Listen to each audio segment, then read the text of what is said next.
अस्सलाम वालेकुम, क्या हाल है दोस्तों। मैं हूँ शहरी यार और ये है मेरा चैनल पर्शियन कैट गुजरांवाला। ये माशाल्लाह 3 किटन आए हैं मेरे पास सेमी पंच फेस में। माशाल्लाह पूरे ही भालू बच्चे हैं ये। तीनों मेल हैं, 2 वाइट कलर में हैं और एक जिंजर में है। माशाल्लाह तीनों पूरे भालू बच्चे हैं और उठा के दिखा देता हूँ आपको। ये देखें, सेमी पंच फेस है इनका। ठीक है, अब देखें माशाल्लाह से ब्लू आइज़ में है ये ब्लू भी नहीं बल्कि ये ऑड आइज़ में, आई थिंक। हाँ जी, ये ऑड आइज़ में है किटन ना, ब्लू आइज़ नहीं है, सॉरी। ये ऑड आइज़ में है किटन माशाल्लाह से।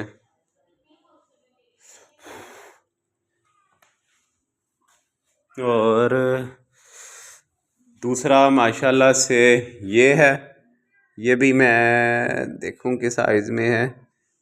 माशाल्लाह आंखें इनकी बहुत प्यारी हैं। ये भी मेल है, पूरा भालू है। ठीक है, और एक इनमें सबसे प्यारा ये जिंजर में है माशाल्लाह से।